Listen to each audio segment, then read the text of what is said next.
Hello, friends.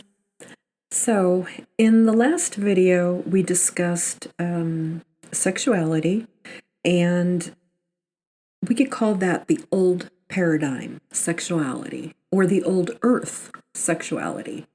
In this video, the conclusion of chapter 2, we're going to talk about new earth sexuality, new paradigm sexuality, however you want to say it. Age of Aquarius sexuality.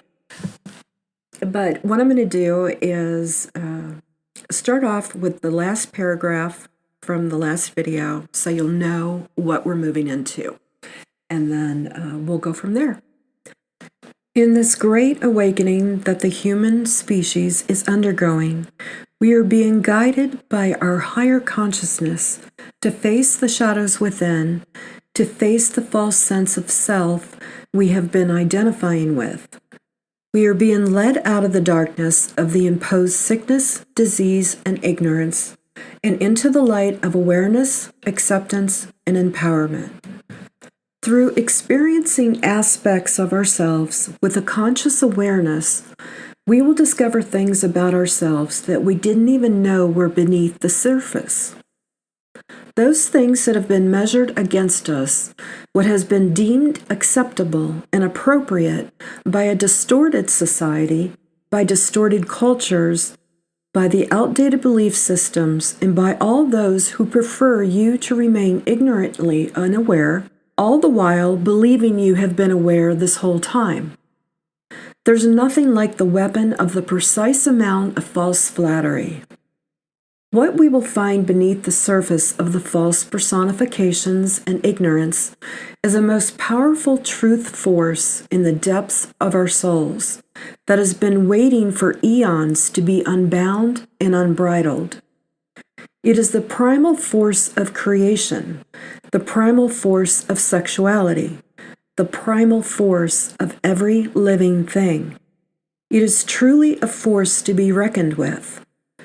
Sexuality is the primal mental, physical, and spiritual expression of the God Force energy, the Christ consciousness, the universe.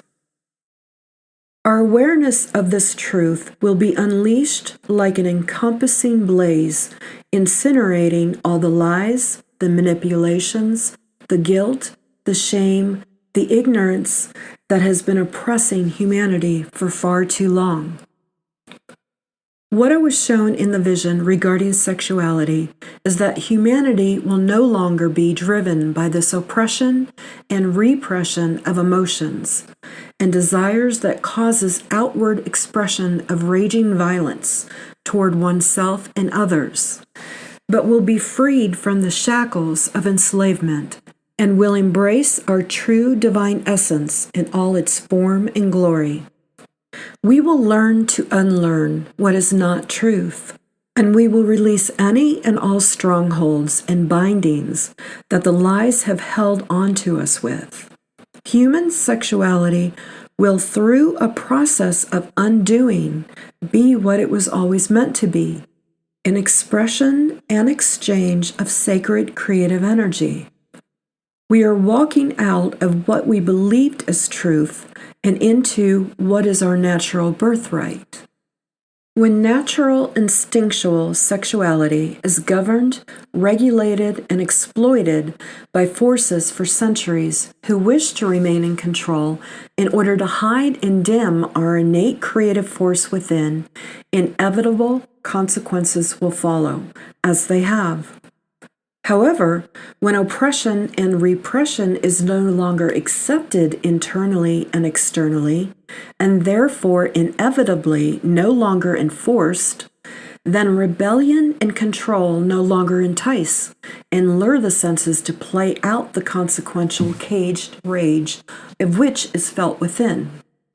Humans will release the need for violent control through outward acts of rage, such as rape, molestation, sexual mutilation, sexual harassment, self-destruction, and war. Violent control of lesser degrees in sexuality will also be relinquished, such as jealousy, entitlement, bribery, manipulation, and any other self-serving control of another human being. You may be thinking, what will sexuality look like then? Let's talk about that. Our primal instinctual sexuality knows no color, nor race, religion, gender, age, or status. It knows no familial traditions, no bred cultures, no prejudice, no discrimination, no outdated belief systems.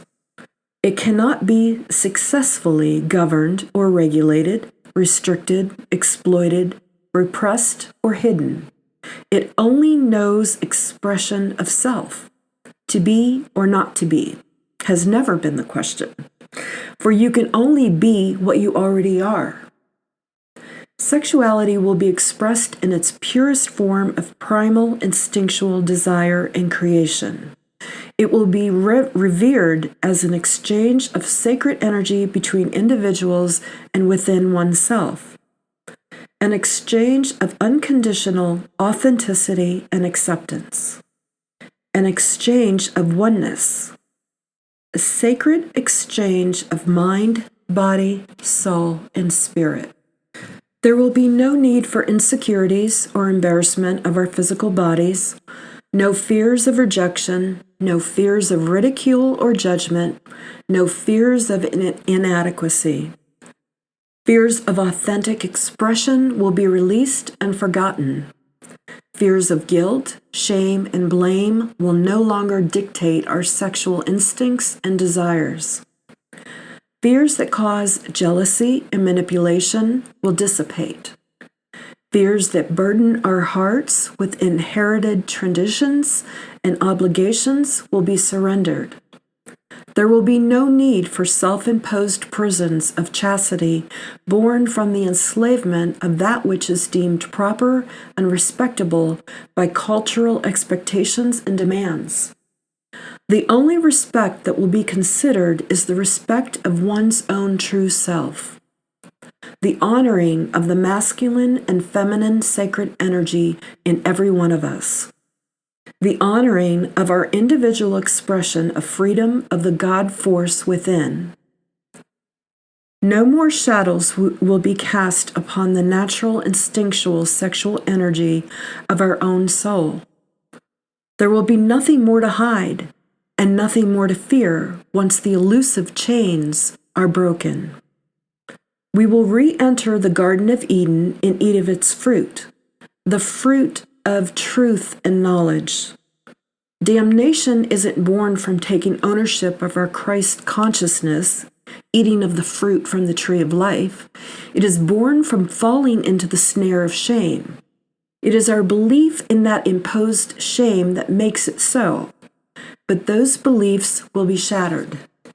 There will be liberation of expression, liberation to feel, liberation to give, liberation to receive, and liberation to freely love. There will be no need to speak of the right to choose, because freedom from imposed limitations, whether they be self-imposed or otherwise, will be the only conscious choice there is. Our evolution through this awakening process demands of us to shed the layers of thick skin that has kept us so neatly wrapped in the false sense of security that mental imprisonment so generously lends. The masculine energy will feel free to express their deepest emotions, their deepest fears, their deepest desires without judgment or shame. They will own the pure love within themselves and feel free to give of it and to receive. The feminine energy will feel free to use their voice, to speak their thoughts, their ideas, their innate intuition without fear and dismissal. They will own the truth and power within themselves and feel free to share it and to receive. Both masculine and feminine energies will also learn how to harness, explore, and master their own creative sexual energy through sexual pleasure. They will accept and value their own bodies and sexual power they possess within, and draw upon it to create beautiful, living, magical manifestations. They will share their creative sexual energy with the world in a myriad of ways and create beautiful, living, magical manifestations for all to partake of. You know the saying, you never really know what you've got until it's gone? Well, there's another saying, you never really know what you've been missing until you find it. The truth of sexuality, our creative essence, our primal desires, is currently being unveiled whether you consciously realize it or not. The veil is being lifted and will continue until the truth of our spiritual birthright will no longer be denied, oppressed, or distorted. It will, however, reach a pivotal point in humanity in which it comes into our conscious awareness fully and become the acceptable and welcomed new normal amongst human beings.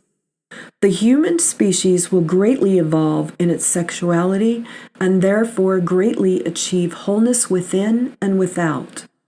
This one aspect of truth and awareness will positively affect humanity more than any discovery, any cure, any invention, or any remedy that has ever occurred in human history.